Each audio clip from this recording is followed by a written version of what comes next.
We've got some folks still gathering their food in line here, but we'll get started with a brief welcome. So welcome everyone to BDCC's inaugural Windham Leadership Series event. So it's great to see so many leaders from across the region, different sectors here with us today. You know, this series is rooted in a very simple idea, and that is that good decisions require shared facts, right? And so in uncertain times, data is going to really help ground this, and that's what we're going to be talking about today. Before we do that, though, I wanted to be sure to thank our hosts and ask the CEO of the Brattleboro Retreat, Steve Cummings, to offer a few words. Hi, everyone, and welcome to the retreat. I'm happy to say that we are completing our 190th year here on the campus. That's amazing. And I think some of our elevators are 190. Need a little refurbishing. But you know, you make a good point about data, and you know, we made a big investment this year in a new electronic health record to give us better data to work with and work with our partners. We take patients from all over the state, which means we have to share information with those hospitals back and forth, and so the new system really is going to help us move forward and deliver, you know, more effective care, more efficient care.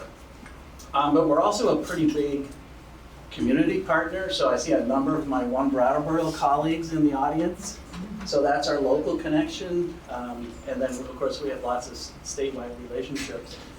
And you know, I've seen some of what Kevin's going to be presenting today, and as we talk about things like finding housing for our employees and for our patients and so on, you know, I think about what we can do. So I've been in the CEO role for a couple of years, and I realize that we own about 40 different plots of land here, there, and everywhere around the region. And decided to take a look at that with our board and see what we could do to free some of it up. So in the last year, we've ended up selling 5 different plots. One was a 40-acre wooded lot in Vernon that was gifted to us in 1860. So we've been holding on to it for the right opportunity. We sold it to a logger so he could log it.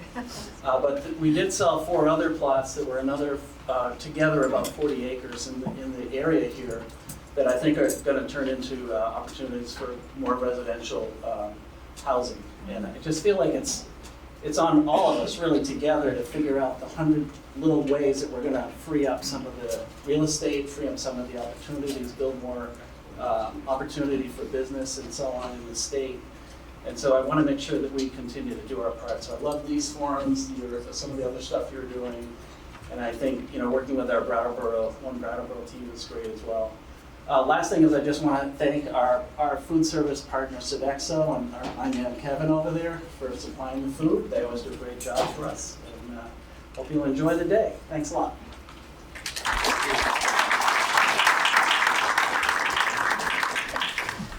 Hi, Dish.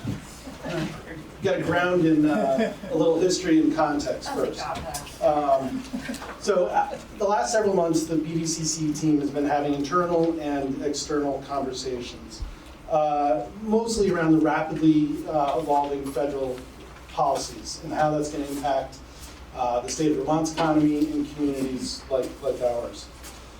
Roughly 30% of Vermont's federal budget, or Vermont's budget, comes from the federal government.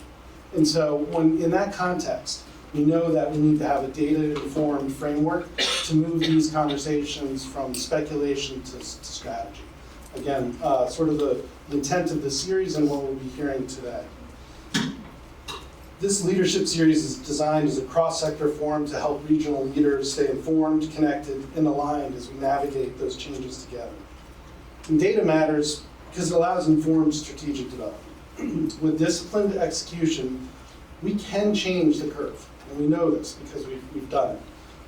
And through the comprehensive economic development strategies for Windham County and now Windham and Bennington County, we helped slow the curve on the population decline and the aging of the population and the median income for the region. And this can be done through intentional execution of that strategy. So that brings us to today's event. When former BDCC Director Jeff Lewis led the creation of CEVITS in 2011, he did so with a strong reliance on data. And he anticipated through that process these demographic trends that people, in this room did not accept, did not believe we'd have housing or workforce problems 10 years later, but here we are.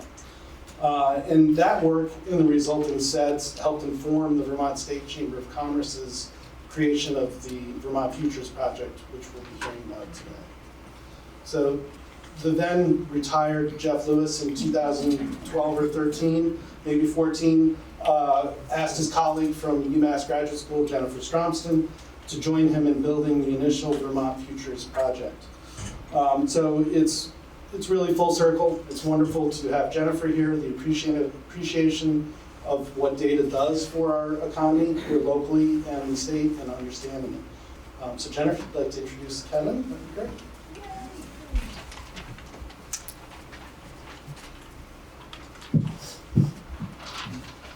Oh, hi. I will be sort of brief, but I want to start with a historic artifact. This is the set of targets that Jeff and I came up with 2014 or something. And, at the time, it had things like a housing growth target. And people would say to us, what does housing have to do with the economy? We did not get a warm reception on a lot of these things, right? When we talked about the lack of growth in the grand lists as a basis for a widening gulf between the state budgets and our ability to afford the things we need, like roads and schools, people would say, well, what does property taxes have to do with the economy, right? So I think that the point is we've come a long way. There's also one of my first interactions with Kevin Chu was him asking, do you have the napkin that you did that math on for that 10,000 workers a year? And you know what I did? I still had that napkin, and they refined it, and it's more like 15-something thousand a year. So thank you for not fully embarrassing me and my economics abilities. One of the highlights of my life was driving around with the state with Jeff Lewis. People were excited about the data, but what was really, what worked, what was important were the conversations. So it's conversations like this. What we spent 2 years doing was, we built a data platform on the Futures Project website, which, was a great thing to do, but it was this kind of stuff. It was the one-on-one, the small groups, the local groups that picked up that conversation and carried it forward into action, like local housing communities, local economic development groups.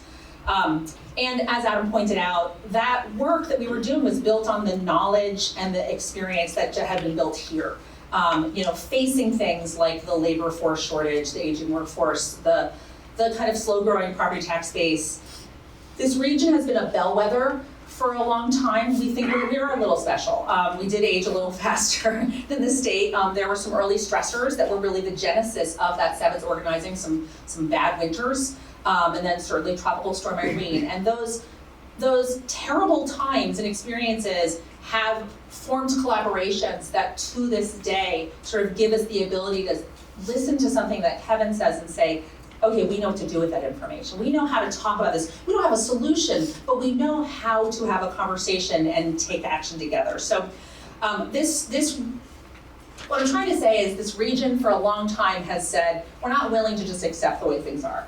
And I think that is so like the spirit of the Futures Project, right? It's an unwillingness to just sort of live into whatever situation as a rural community that policy and markets have provided to us. So I do remember, I forget so many things about my own kids, which is really weird, and my own friends, and my own life. But I remember the moment when Lori Smith called me and was like, I think we're gonna hire this Kevin Chu guy. I just somehow remember that conversation so much because I was so worried that the Futures Project was gonna lean a little bit into the past and go with a middle-aged lady, to run the thing or something. And I was like, the fact that they picked up on someone who brings to the table everything you're gonna learn if you already know about Kevin Chu, I felt hope. And I feel hope in a way that I didn't know was possible when we were running around the state 10, 15 years ago, because I hear the conversation evolving, I see younger and new faces in the room. So I'm gonna stop here and just say, listen. As Sue was just saying, listen. The power in this is listening to what Kevin has to say, and use that as a jumping off point, not to retrench ourselves in the way we've been doing things, but to sort of open ourselves up to some new way of doing things.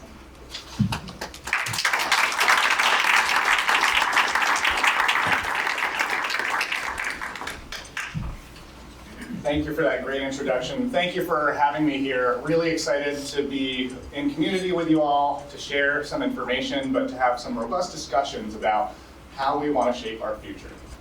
We've heard data come up a few times already. Data is helpful insofar that it helps us know where we are, how we got here, but data doesn't have to be destiny either. If we don't like where the trend lines are going, we can make different decisions and shape that future together. Before I dive into the work of the Futures Project, I'm meeting many of you for the first time, so I'll share a little bit more about who I am, why this work matters to me. Given that this is a leadership series, I think it's important for leaders to answer the why. Why do we care about our work? Why does it matter to us? I care about this work because my own destiny, my own family history has been shaped by economic opportunity, the pursuit of it. And I feel lucky that I get to call myself a Vermonter. I grew up in Vermont. I want to grow old here too, but it could have been anywhere. My parents immigrated from Southeast China to the state of Vermont back in 1986. They had one social connection to the entire United States. I have an aunt that married an American, and they happen to have a home in Vermont at the time, and that's how my parents ended up here.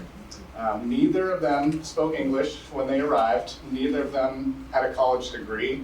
They came here in pursuit of their American dream, and they were able to make that work. They built their Vermont dream. They raised 3 boys, put them through college. They were able to purchase a house. And I try to honor their legacy through the work that I do to make sure that Vermonters continue to have access to opportunity, not only today, but moving forward into the future too. So when thinking about the work of the Futures Project and answering this mission question, it's the word opportunity that really resonates with me. Now, you may have been staring at this for the past 30 minutes and thinking, mission question, that's interesting. And that leans into the ethos that Jen mentioned in her opening remarks about really thinking about the future and how we evolve and adapt to the changing conditions. Because if the Futures Project had a mission statement, right, statements are static. I could say something today in 2025, and it might not be relevant in 2030 or 2035. So we've organized our work around pursuing answers to this question. And we can answer it in new ways as the world evolves, as the underlying data changes. Our most recent answer to this question was the development of the Vermont Economic Action Plan. There are some hard copies here in the room. If you want a digital copy, just let me know afterwards. The Economic Action Plan towards affordability and abundance. We'll get into what that means, but I do want to say for the record that we published this in January of 2025, about a month and a half before the book Abundance came out. So I just want to give a shout out to Ezra Klein and Derek Thompson for borrowing inspiration from our work. How did we build it? I spent about 2 years traveling around the state of Vermont, engaging with communities. I spoke with over 5,000 Vermonters in the process of putting together the plan. And what I really wanted to know was, what are the challenges that people are facing? What are the barriers that are getting in the way of opportunity? But more importantly, what are their hopes, dreams, and ambitions for the future of Vermont, for themselves, for their family, for their kids, for their neighbors? This word cloud is just a short summary of some of the key themes that emerged from that engagement. I don't think any of these words or phrases will come as a surprise to folks in this room. Workforce shortages, affordability, cost of living, housing, right? But it was important to anchor our work, our analysis to those hopes, dreams, and ambitions. Yes, there's plenty of data in the plan, but I think, again, it's important to answer the why. Growth towards what and for whom. So in the development of the plan, we encountered a lot of symptoms. Again, you saw many in that word cloud, and here's a list for you that shows many of the words that you'll find in news stories, in conversations around town, or maybe even at the dinner table. But it's important to tease apart symptoms and root causes. The pillars of the Economic Action Plan are people and places. specifically demographics and housing scarcity. So we'll dive into some of the data on what I mean by this and why those are the root causes that lead to many of the symptoms that we face in Vermont. This is Vermont's age distribution from the year 2000, which, yes, was 25 years ago. Yes, it pains me to say that.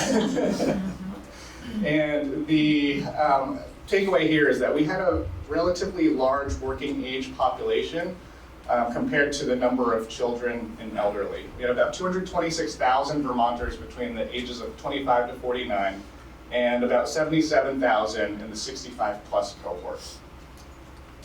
When we take a look at what the picture looks like today, it's very different. So that 25 to 49 cohort is about 194,000, so that's over 30,000 fewer. The 65 plus cohort has nearly doubled. And what this translates to is a shrinking workforce, a shrinking tax base, a shrinking number of people paying into commercial health insurance. And at the same time, the needs of the population have changed drastically. As folks age, they might need different types of housing. Healthcare needs change. And when we take a look at what this looks like through a data-informed lens, dependency ratio is a really good way to simplify these dynamics. We've had a growing dependency ratio, so there are fewer working age folks relative to the number of children and elderly. But the rising dependency ratio has been driven by the growth of that 65 plus cohort.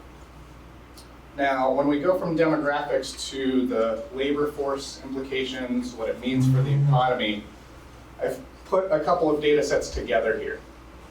This shows population cohorts by age, that's represented in blue, and then on top of that, the green bar is the labor force for each age cohort. And what you'll notice is many working age Vermonters are participating in the labor force, but this is a very unbalanced chart. Our overall labor force participation rate has been declining because of the accelerating number of retirements due to demographics. And how do we close that gap? We can do that with efficiency strategies. Those are outlined in the plan. How do we do more with what we have? How do we remove barriers to labor force participation or incentivize people to come back to the workplace? But that alone is not enough. It has to be a yes and. It has to be efficiency and expansion. We need more working age people. I often translate data into sports analogies because that's how I understand the world. And the way I think about this one is, let's pretend this is Team Vermont, a college sports team. Right? And Team Vermont has a lot of seniors that will be graduating from the team soon, retiring from the workforce. And we need to do a little bit more to recruit that next class of freshmen or transfer sophomores from other states. Because that's how successful college sports teams sustain success in the long term. You can't just rely on the same group of players in perpetuity. So go Team Vermont, let's do some recruiting. To Jen's point earlier, it wasn't enough to just say, look at the demographics. We have a workforce challenge. We have data to quantify what that shortage is. So that was the basis of setting our long-term targets in the plan, this workforce supply calculation, which looks at how many people are leaving the workforce versus how many people are entering the workforce, right? Really simple concept. And the demand side is, again, largely driven by demographics, about 17,150 retirements annually. Now, to contextualize that, right, because that number by itself means not much, 17,150 retirements. To contextualize that, we have about 5,300 12th grade students in the entire state of Vermont. All right, I'll say that one more time. 5,300 12th grade students in the entire state versus 17,000 retirements. So if we just go with a homegrown talent strategy, let's try to retain all of our students, we don't have enough of them to fill that gap. And we also don't retain 100% of them. So that can be part of an efficiency strategy. The college grads that we retain, that's another opportunity. Vermont ranks quite low. I think we're dead last in the country for college graduate retention. So if we boost that, that can help close the gap. But even if we crank up those efficiency dials on high school and college grad retention, all the way to 100%, we still need some level of inbound migration, whether domestic or international, in order to close this gap. So going from the 13,500 and taking a look out at 2035, 2040, this is how we set our target of growing Vermont to 802,000 by 2035. Now you know the math behind it. It wasn't picked just for the area code. That was part of it, I'll admit. So when you take a look at that workforce gap and you start projecting out a decade from now, the numbers do get in the 800,000 range. And of course, 800,000 can sound really big and scary in a Vermont context, but 802 for some reason is a lot more familiar and comfortable, and there's even some pride in it. And if we get to that number, we can still operate under one area code, so it's okay, we'll be fine. I'll share a little bit of subliminal messaging that's happening here too. The picture in the background, anyone recognize what day that was in Vermont's history? The eclipse. The solar eclipse. So we had over 150,000 visitors to the state of Vermont that day. On that day, we had over 800,000 people in Vermont. And we're still here, we didn't break. So it's possible. So connecting the dots. Again, symptoms versus root causes. We've taken a look at demographics, the economic implications. We'll shift to talking about housing for a bit. From looking at that demographic data and thinking through an economic perspective, we can see that Vermont needs more people. There's another part to the story that we all need to help tell, and some people are figuring this out on their own already. More people need Vermont. We saw an influx of inbound migrations during the beginning of the pandemic.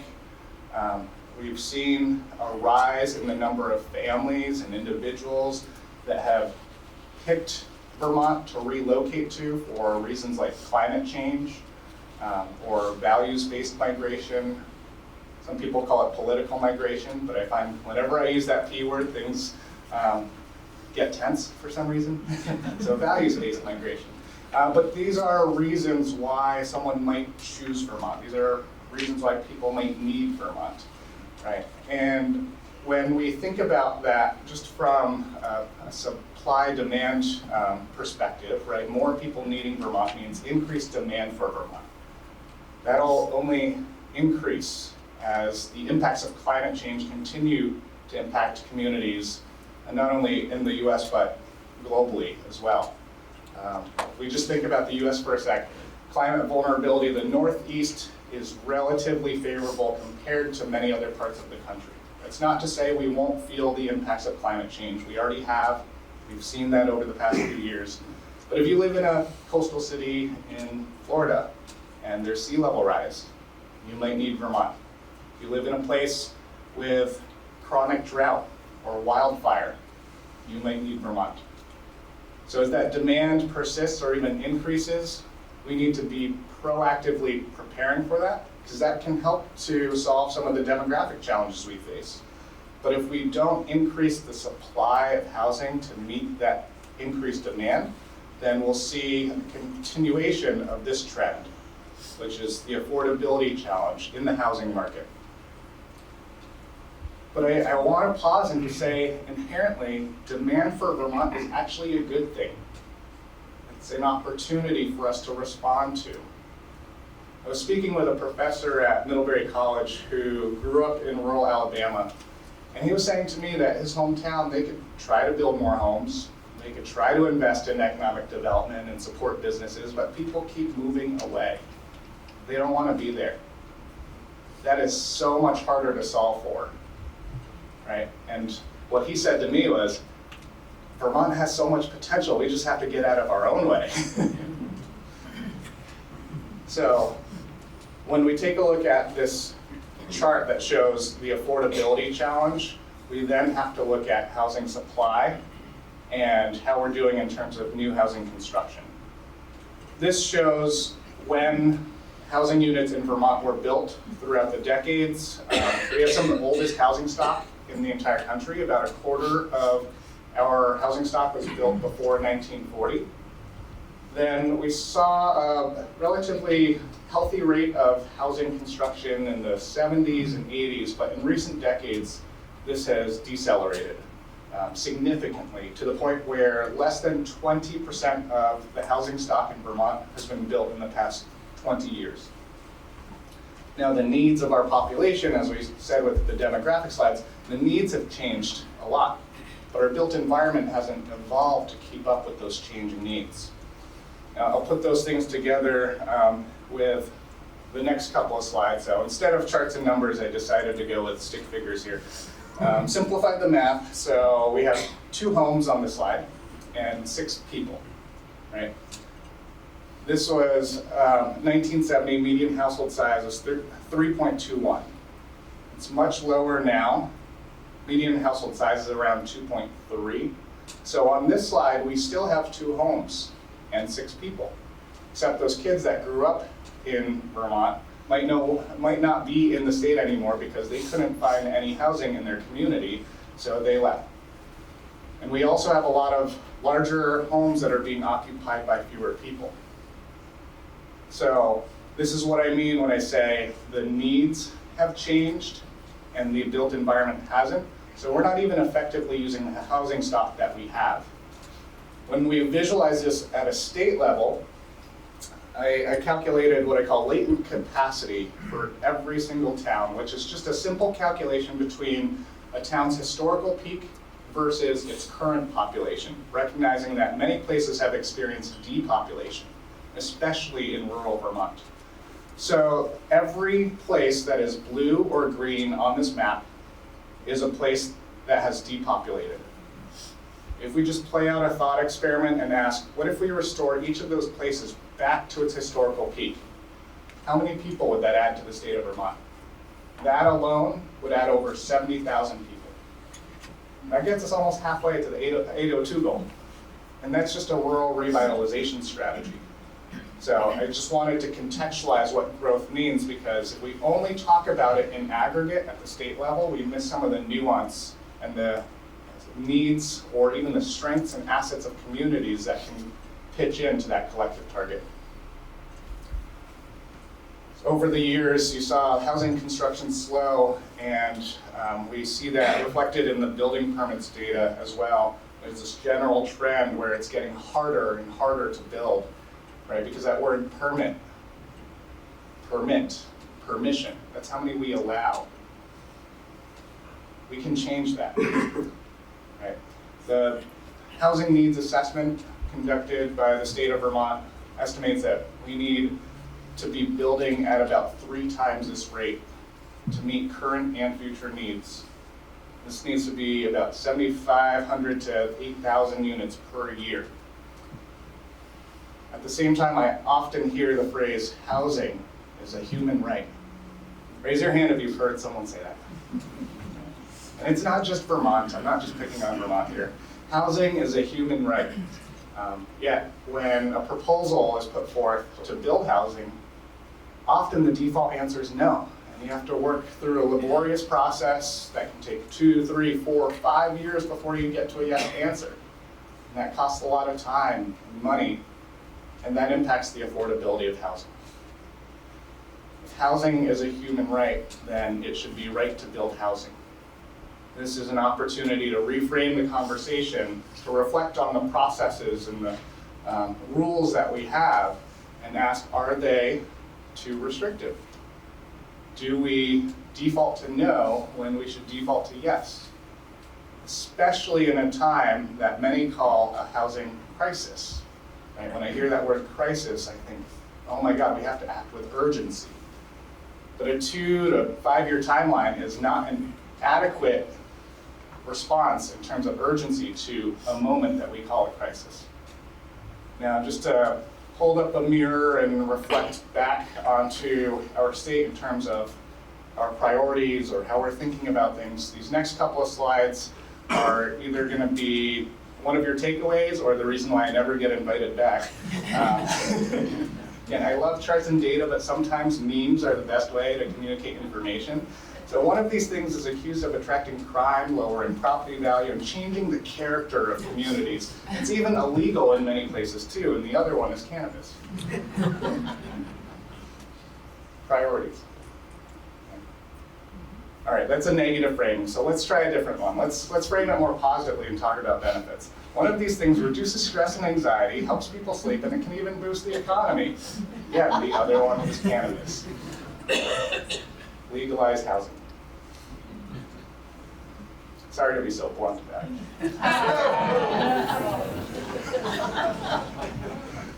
So, the Vermont Economic Action Plan towards affordability and abundance. What do I mean by that? Well, to anchor this in some data, Vermont had the third highest state tax collections per capita. This is US Census Bureau information from 2023. And the other New England states are highlighted there in blue.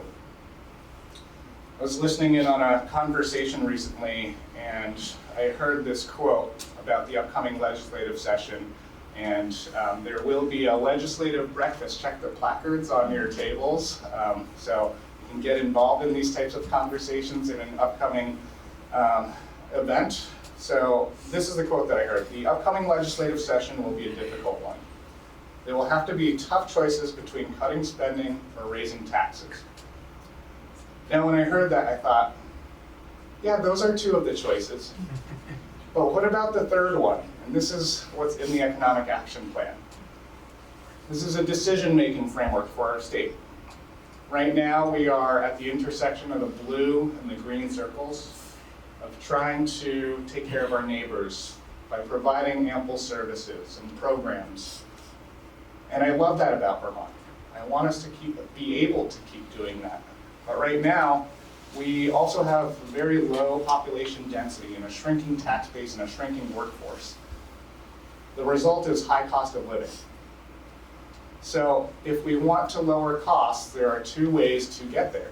We can talk about cutting services or programs or school consolidation. Those are difficult conversations that are already happening all over the state. There's a lot of pushback. It's very emotional. That's just one option.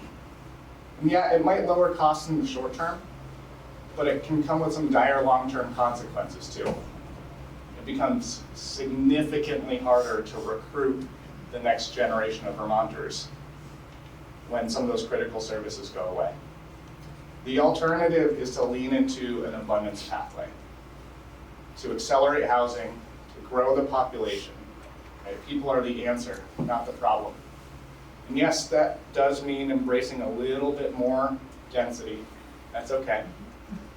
Some of the pushback that I get when I talk about this work is, oh my God, 800,000 people. We're going to turn into New Jersey. Right? That is a strong sentiment. So I often say I work at the intersection of numbers and narrative, and that New Jersey narrative is a strong one. So I did the math. Vermont is about 70 people per square mile. New Jersey is 1,300 people per square mile. It's a big range. Right? If we grow it to 800 and 2,000, we go from 70 to 87 people per square mile. Do you know how big a square mile is? 640 acres. I think we can figure out how to accommodate 17 more people in 640 acres of space. I trust our planners. So, again, this is a decision-making framework. I want you to carry this into your communities, into your workplaces, and start conversations with us. Let's build some consensus around where we want to be. Through the work of developing the Economic Action Plan, by and large, the folks that I spoke with said, I want to try the abundance pathway. We haven't really pursued that in earnest here in Vermont.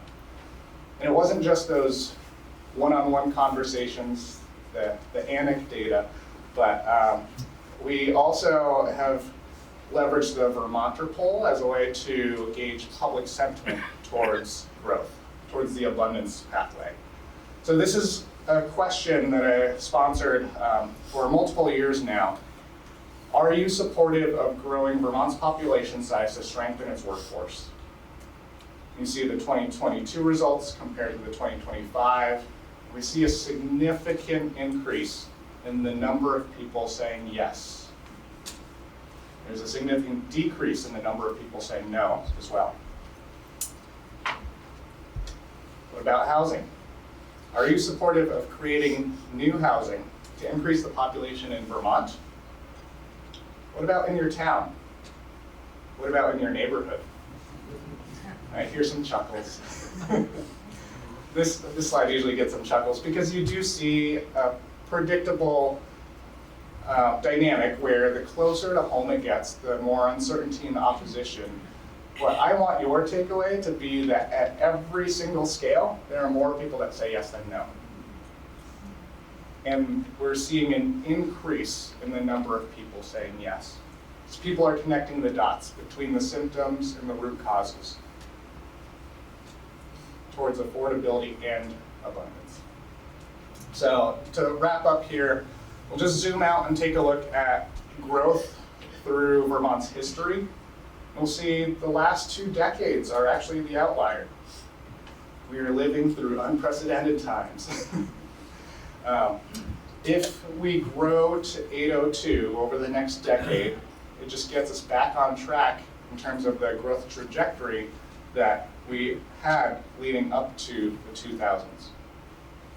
If Vermont had continued on that same rate of growth, we would be well over 700,000 people today.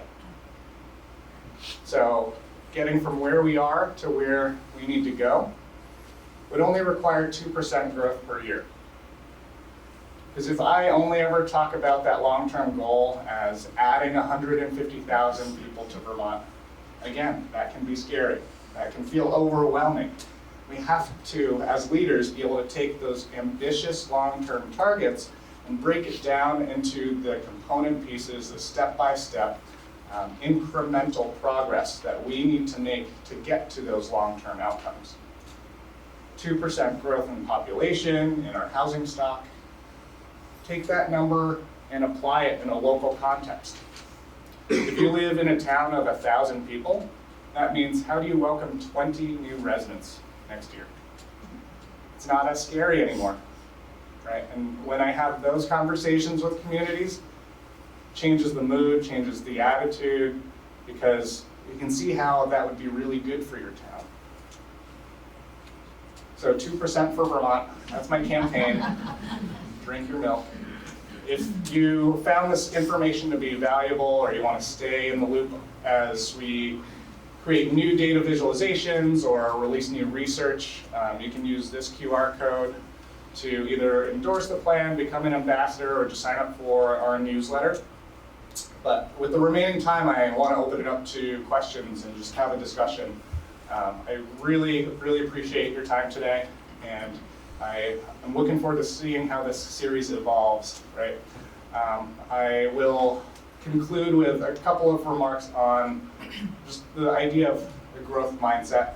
We talked a lot about growth today. I did. You've listened respectfully. And I just want to say that the word growth, when we think about that at a personal level, right, all of you are here engaging in this conversation as part of personal growth and professional development. We celebrate those words. We applaud people for pursuing those things. So let's extend that sentiment to a community and a state scale too. Growth and development at a community scale should also be celebrated. Thank you.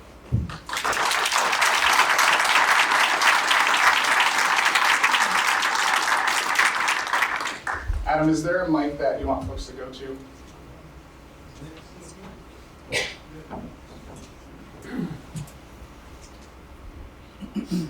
You're going to be in charge of turning that on and off. Wireless mic.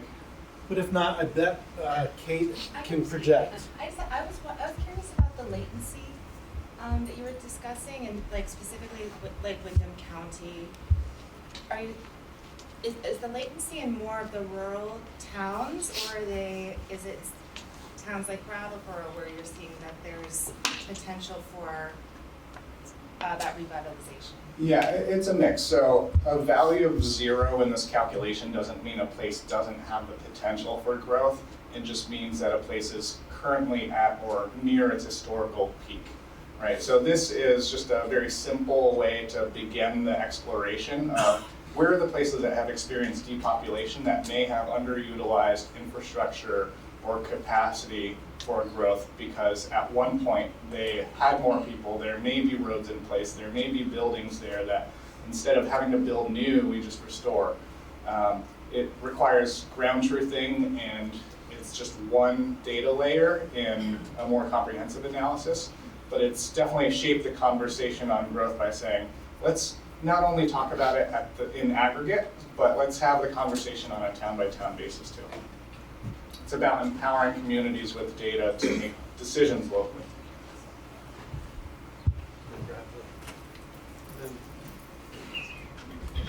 Meg? Hi, Kevin. This was great. It really was. I missed when you talked to the Vermont Board of Realtors. I'm assuming you had some of the same data. Two things I'd like your comments on how to discuss abundance with people that have some ideas that probably don't fit into where we want to go in terms of abundance and growth. One is towns that are dealing with closing small schools. I so worry about, and I'm totally up on worrying about our tax burden, but I'm so worried about towns that make that decision.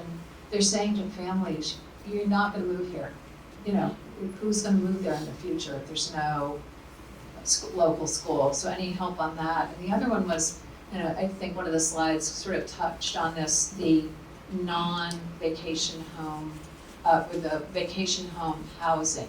So I hear a lot of, I'm in real estate, and I hear a lot of discussions from people about whether we should ban short-term rentals. You know, is it better, is it worse? And I'm curious about your perspective on both of those. Thank you. Yeah. Thank you for those questions. I'll start with the first one in terms of education, right? I had actually done a similar analysis to this one on the screen to take a look at enrollment latent capacity. There are about 80-ish thousand students in our public school system today. 20 years ago, that was 100,000, right? So there's latent capacity within our school system too. So growth can help to fill up the schools that we already have to make it a little bit more efficient on a per pupil spending basis. And I also worry, to your point, that if we go down that scarcity pathway, it's really hard to come back from. With that said, I mentioned earlier that in the Economic Action Plan, there are two sets of strategies for both the people and places pillar.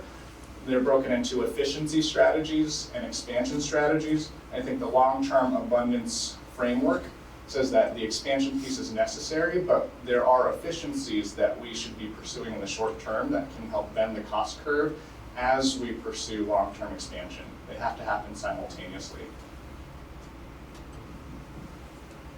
Sorry, you had to ask a second question too. About, non-residential. Yeah, so when we take a look at the overall housing stock, the number of homes that are in short-term rental make up a relatively small percentage of Vermont's overall housing stock, but there's a large level of variability on a town-by-town basis, depending on location, right? Short-term rentals are more common, let's say near resort towns. So that's one that, for me, it's hard to make a blanket statement on how should Vermont approach it because of that local variability. But I also think that it can sometimes distract from the conversation of simply needing more housing overall. How many of you have heard of the app Turo?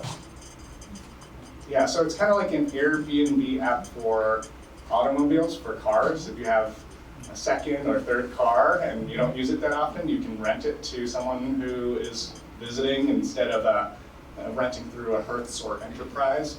And I've never heard anyone yet shoot out for owning a second or third vehicle because we have abundance in the automobile market, for better or worse. That's sort of the conditions in America, right?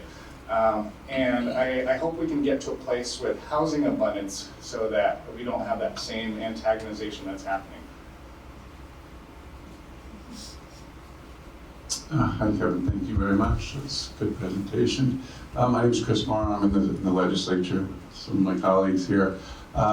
Statement and a question. This goes a lot along with some of the things we've been talking about in the legislature, especially some of the freshmen and sophomores. And so we've decided to create a new caucus in the legislature, which we're announcing in the coming weeks, called the Center for Vermont's Economy, and Caucus for Vermont's Economy. And so a bunch of us will be working hard on these issues, and so we appreciate your data and support in this effort. Nonpartisan, non-ideological, practical, get things done for Vermonters is my shorthand to that. My question is, we have a lot of international, national, and state headwinds, particularly with regards to the ecological foundations of our existence and economic challenges. So I'm interested in your comments on the kind of crossover between abundance and resilience, because we need to do a lot of work in building resilience in our communities, both economically, socially, and ecologically, and I think there is an overlap there. I'd like to hear your comments.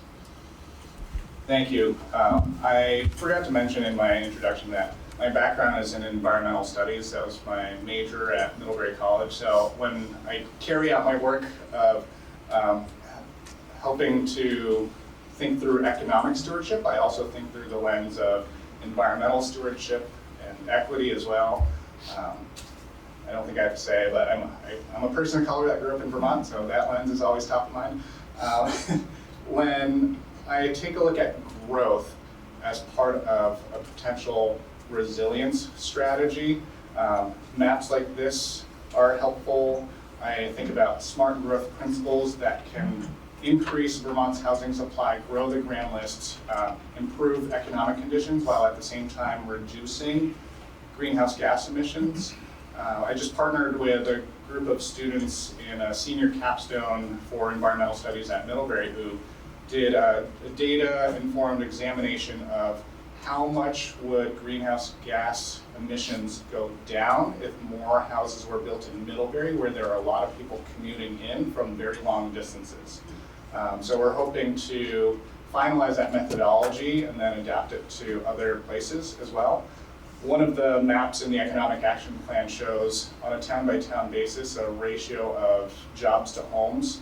So that can help inform our strategy on where are some of the opportunities that people are traveling great distances to get to, and how do we make it a little bit easier for them to access those opportunities. In terms of the caucus that you started, I would love to continue to partner and be a resource in any way possible. I want to add a slight addendum to a phrase that you used, which was your data. I want you to think of this as our data. I am the translator. A lot of this is data from the Census Bureau, the Bureau of Labor Statistics, the Vermont Department of Labor. And I say it's our data because actually we've all contributed to generating that with our tax dollars. So I want it to feel like shared ownership, which also means shared responsibility. And if I can, I actually have some encore slides because I anticipated some of these questions. So one of them, this was from a slide presentation that I gave called Mythbusters, right? Some of the things I commonly hear, and then the data-informed response. I hear this a lot, right? The economic and environmental perspective sometimes butt heads, but I truly believe there are ways that we can align them to be much more productive. And just to give ourselves some credit, Vermont has an incredible story of environmental stewardship. The picture up top is from a time when Vermont was down to about 20% forest cover. We had extreme levels of deforestation, and we've rebounded. We're nearly 80% forest cover today. And from that time of 20% to now, where we're closer to 80, our population has more than doubled, right? So we've been able to grow our population, grow our economy, And then when we just take a look at the more recent history, our GDP has gone up by about 58% over the past 20 years, while emissions have been going down. The thing that hasn't changed much is population. That's been relatively flat. And to the point that I was making about smart growth, the Agency of Transportation modeled out different growth scenarios. One of them is dispersed growth on the far right side of that chart. And predictably, more people means more emissions in a dispersed growth development pattern. But in a smart growth or concentrated growth model, emissions go down, and they actually go down by more in a high growth versus low growth scenario. So if we're going to go that route, let's really lean into it. Sue Cogley from Padney, the Planning Commission. And thank you so much for your insightful presentation of this data. My questions go to more strategy and how are we going to get there? And I think one of the challenges that I'd like you to speak to in Vermont is actually the challenge of scale. So affordability does require efficiency to be able to afford things better. Excuse me. And on the housing side, whether we're fixing our houses and making better use of those assets or building new houses, how do we bring scale into that, to our workforce development, to the affordability to do it, and at the same time to the issue you were just talking about on how do we maintain our natural resources, right? We have forest blocks now that have been identified statewide. Currently, it's up to each little town by ourselves to figure out how not to fragment them while meeting our housing solution. And that's a problem. So, yeah, they're both scale issues, right? And your thoughts on how we as a state and at the community level can work together to achieve the scale we need to your future. Scale and efficiency go hand in hand. When we were talking about what's happening with schools, right, I think there is rightfully a strong negative response when people hear about potential school closures. But there's a lot of the conversation right now that's focused more on the administrative structures, and that may be a place where there could be efficiency gains. And I'll share a quick story that helped to shape my thinking a bit. I was speaking with a business owner in Middlebury who used to work for Microsoft, enterprise sales. And she told me that one of her favorite states to work with was Hawaii, because they had one school district for the whole state, across all the islands, right? They had millions of people separated by ocean, and it was one phone call. They were able to offer the cheapest prices, whereas if they were to make phone calls in Vermont, it would be to, what do we have now, 115 school districts? It'd be a lot more phone calls and a lot more decisions that would need to be rendered to get to a sale. And of course, they had to charge higher prices because of that. So we can take a look beyond the physical school buildings of what are some of the layers of governance or administration where there could be some efficiency, right? So that's one piece. Now, if we extend that same sentiment to our approach on housing or for shared infrastructure or even services that could be shared between places, I think then we'll start to see more of these opportunities, but we have to have policies and governance structures that allow for that to happen as well, or even incentivize it to happen. I'm going to connect this back to the point that was made about the national and international headwinds that we face as well. There are some factors that are outside of our control that we have to be able to set aside, even though they're hard. For example, building housing. Federal interest rates impact building housing in Vermont. It's hard, but we don't set federal interest rates, and that's impacting every state. So let's set it aside and ask, what do we have control over? And within that, who could we partner with to make it even more effective? Hi, how are you doing? Great, how are you? I'm doing well. I'm Emily Terrace Duncan. I'm a state representative for Wilmington, Whitingham, and Halifax, and I sit on the Commerce and Economic Development Committee. And you actually just teed up my question, so I'm grateful for that. I'm curious about funding and investment. I've worked in, various sections on housing, both in Vermont and Philly, and a lot of the tension that I've kind of identified is typically around where does the money come from, who are those investors, and therefore who are we accountable to? Did you hear any thoughts of that when you were doing your research? Certainly, yeah. The challenge of building housing can be quite overwhelming, and when we take a look at what goes into a capital stack, it can be a lot of different stakeholders, right, whether public or private. And I think it's also fair to pause and ask, why does it cost so much?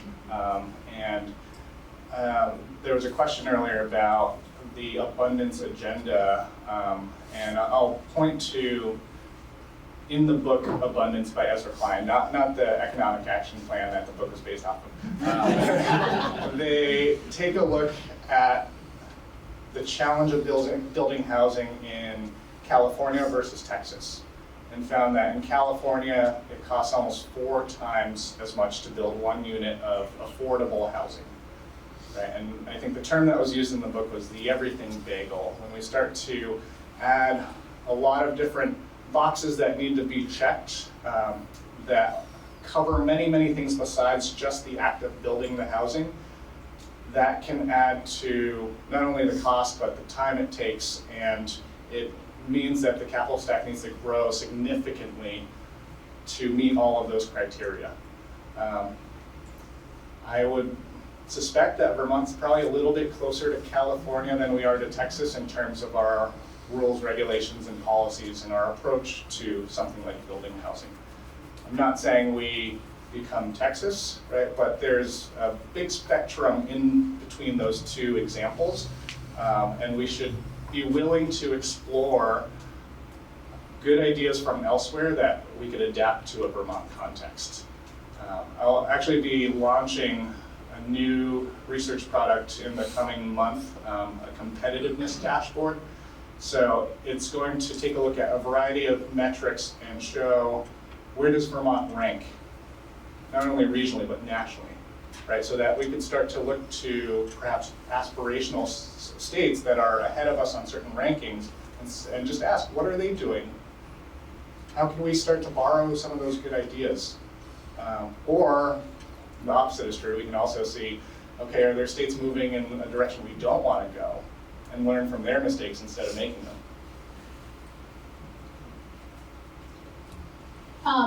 Well, part of my question was just asked, so I guess I'll make a comment as well. I work specifically in the construction industry, and so it's a lot of fun. But so I'm up against just really experiencing some of the challenges and the barriers to this desire to increase housing, which, thank you for your leadership and talking points around this. And specifically, the cost of construction and the labor shortage crisis in the construction industry are two things that it's obviously a chicken and egg situation that we're in, where we all know we want more housing. There are arguments around reducing barriers to permitting. Personally, I'm not convinced that that is the #1 thing preventing housing. I think it's very much about a lack of funding. And so I guess I'm just curious, what, if you are aware of other creative solutions or programs that are happening either on a statewide level, or I guess that's all it would be, is on a statewide level, to invest in both subsidizing housing and also in the development of more training and capacity building for developers, because I think I'm not up on all of the largest developers in the state, but I am very aware that there is a lack of capacity and resources for tackling this. And And so we can kind of talk about housing a lot, but then if we don't have the companies to do the actual building or the workers to do the construction, then we're in a struggle. And I guess just looking at other states, the states who have higher populations of people, or where the construction industry is more foreign-born workers, for example, those are places where obviously the cost of construction is lower. So, thank you. Yeah, thank you for that. In the Economic Action Plan, we try to break apart some of the component pieces that go into building housing. Again, acknowledging that as a whole, it can feel overwhelming. So we used the 5 L's framework, land, labor, lumber, lending, and laws, and then try to speak to each of those in terms of how could we make some progress, right? And to your point, it's not going to be one strategy that fixes the entire challenge, but we'll have to put together multiple strategies in aggregate towards a particular direction. Right? How do we get things done? Doers, the labor, right? Doers, dollars, and direction. And when I think about potential creative solutions, I'll just share an emerging idea based on a conversation that I've had that was targeted exactly towards this chicken or the egg conundrum. And maybe some smart folks in this room can take this idea and run with it and carry it forward and implement it. But I was speaking with the leadership team at the Vermont State College System, who shared with me that their campuses, the physical footprint of their campuses and capacity, they're about 30% overbuilt right now, meaning they could increase enrollment by 30% and they'd still have space. So we were discussing that reality in parallel with the fact that Vermont needs a lot more houses. And the idea that I pitched was, well, maybe we can leverage some of that existing capacity as housing for temporary workers in the trades, in construction, during construction season, sort of break that chicken or the egg cycle. And yes, it means subcontracting with out-of-state labor, but if we don't have enough here, we have to get it from somewhere. And perhaps some of those folks in working through this partnership may also think, oh, Vermont's actually pretty nice, so I'll relocate here after I finish with this project. That, to me, seems like a potential option just because we have temporary and seasonal workers in many other industries, so it's taking a tactic that works, right? We use that in healthcare. We use that tactic with our recreational economy, our agricultural economy.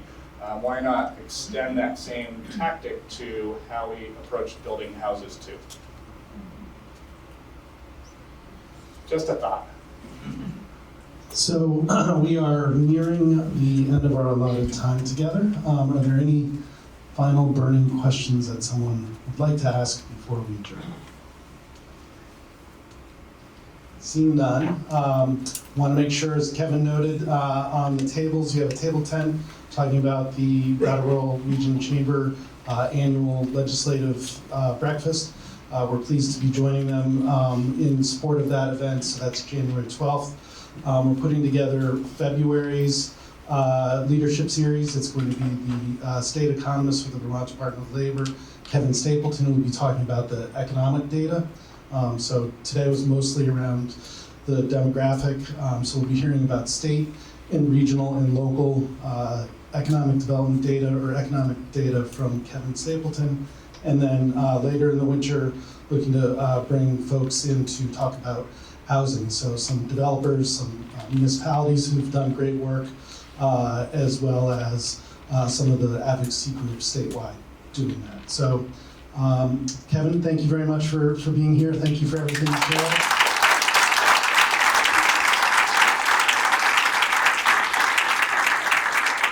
Kevin's agreed to wait here an hour or two and speak with anyone who has a question. So,